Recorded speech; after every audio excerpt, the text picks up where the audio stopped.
Berdiri.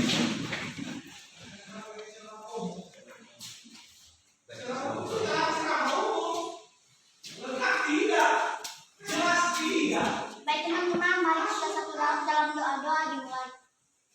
Bagaimana? Silakan pekerjaannya. Berikan contohnya. Kemudian lugas itu makna dan sunnah.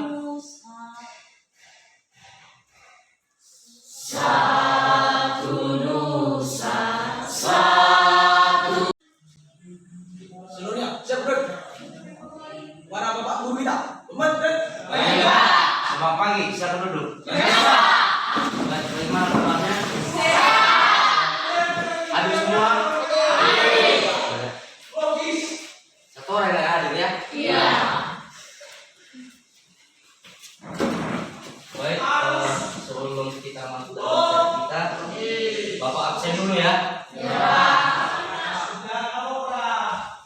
Sekarang kita mengatakan cara mau itu akan terdiri dari satu orang.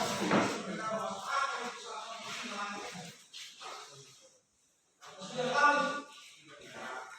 Agnes Ulikarika, Hadir Pak. Angel Carlibago, Hadir Pak. Ambril Gorifa, Hadir Pak. Cindy Aunelia, Hadir Pak. Tanya.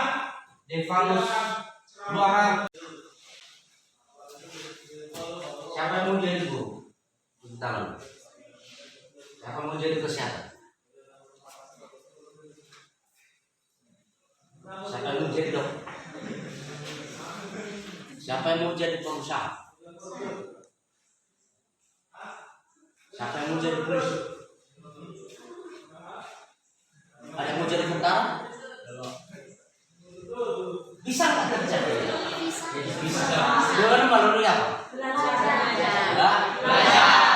Artinya anak kami belajar dengan sungguh-sungguh sehingga apapun cita-cita yang kamu idamkan, yakin hubungan pemerintah pusat dan daerah menurut Undang-Undang Negara Republik Indonesia.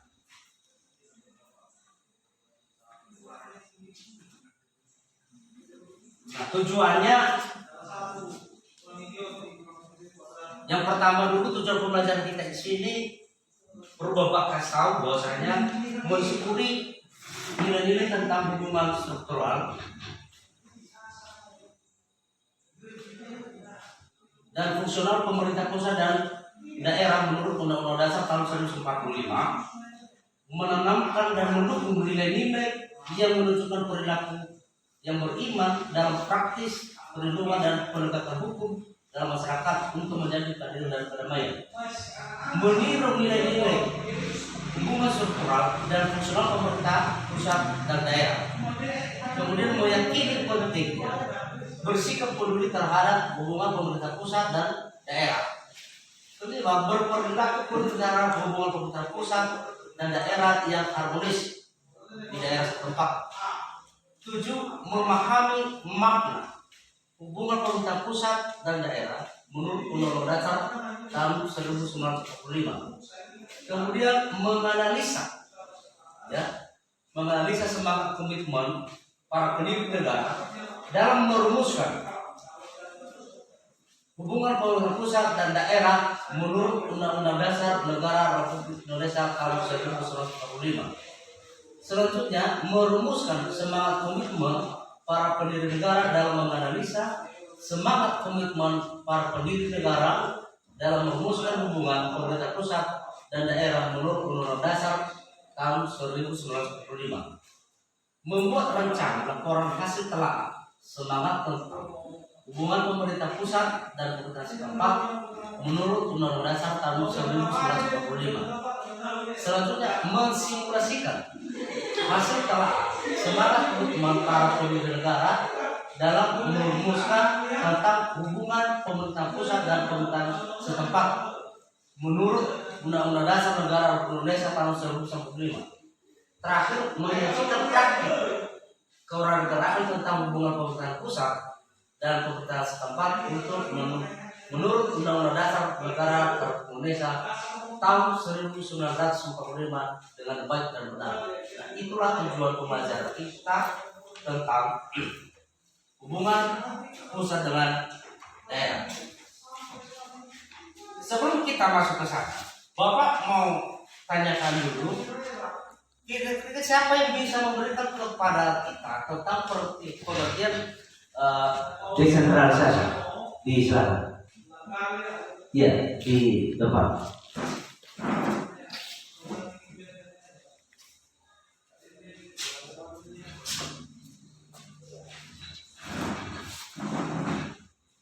Desentralisasi berasal dari bahasa Latin de yang berarti lepas dan cenderung yang berarti pusat.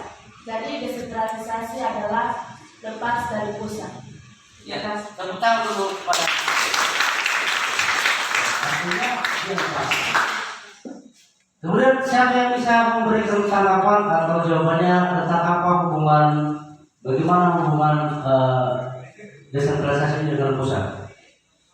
Harus melalui pusat. Contoh, ini contoh, terjadi gempa bumi atau terjadi bencana alam, dan itu tidak boleh diambil alih oleh daerah. Sebelum oleh daerah, itu tidak boleh diambil alih oleh daerah, tetapi harus melalui kebijakan pusat. Karena sudah otonomi daerah, sudah desentralisasi, dia sudah lepas dari pusat, maka daerah bisa untuk melaksanakan kebijakan tersebut. Bisa paham? Bisa paham. Dan kalau tadi sudah disampaikan oleh teman, ada kelebihannya, cepat tangkap dia, ya. Dan ada juga kelemahannya, ya mungkin biaya yang besar, ya kepada pusat. Jadi itulah kira-kira tentang desentralisasi. Dan sekarang Bapak mau ajak Anda untuk buat kelompok, ya, buat kelompok dan coba dirembukkan ya, rembukan apa tentang aspek kewenangan dan aspek penyelenggaraan tentang otonomi daerah. Sekarang.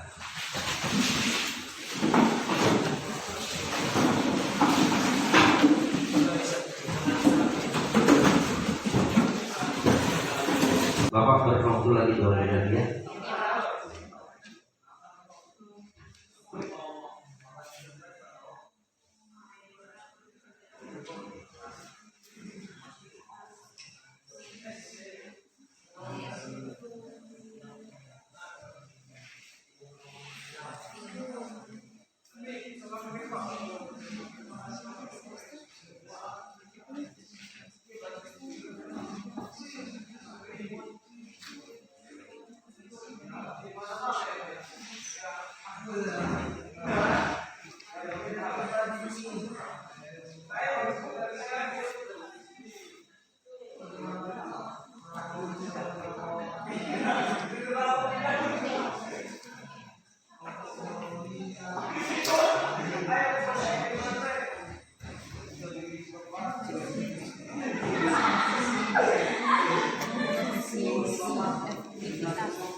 Sudah?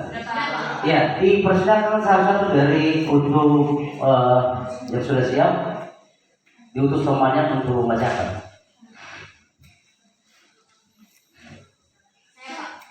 Ya, disilakan di kelompok 1.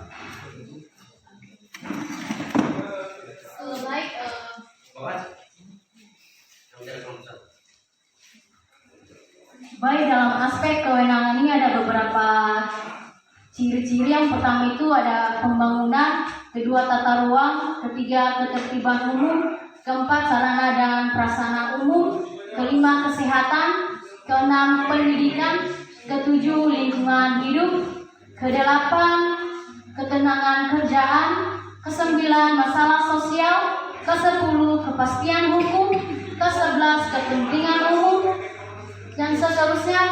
keterbukaan, profesionalitas, akuntabilitas, efisiensi, efektivitas, dan keadilan. Ya, bagus, tepuk tangan untuk kelompok. Di kelompok 2, siapa yang bisa membacakan?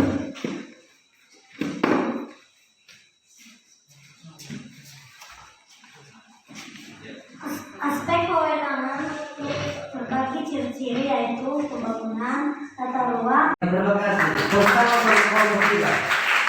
Dan itulah tentang hubungan pemerintahan pusat dengan daerah, dan tugas mandiri nanti saya share untuk melalui kita kelas minggu depan kita diserahkan. Dan sebelum kita tutup, Bapak memberikan waktu selama 2 menit. Ambil selembar kertas. Ya, ambil selembar kertas.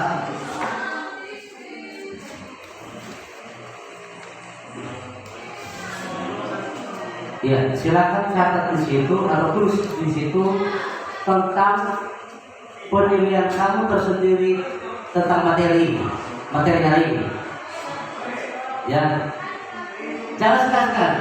Ya mungkin bilang Bapak kurang jelas suaranya, materinya saya tidak suka, penjelasan Bapak kurang suka. Langsung tulis tanpa nama.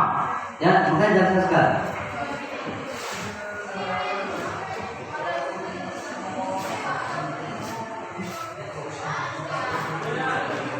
Ya, bisa. Terus ya, bisa ke depan. Iya.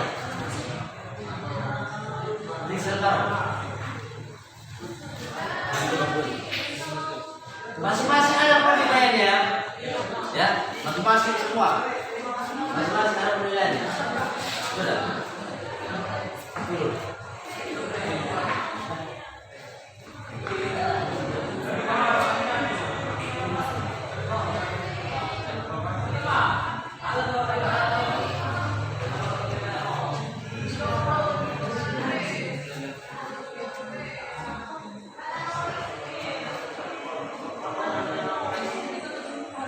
Artinya pada saat kita masuk ini mungkin ada kelemahan, ada kelebihan nggak?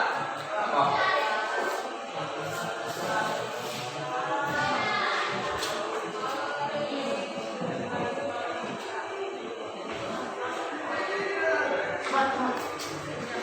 Sudah, bagi yang sudah siap diserahkan.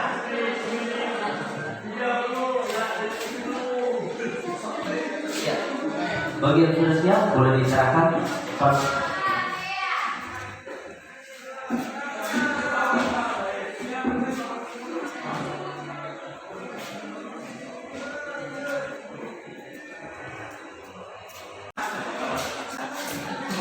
Sudah. Ada lagi?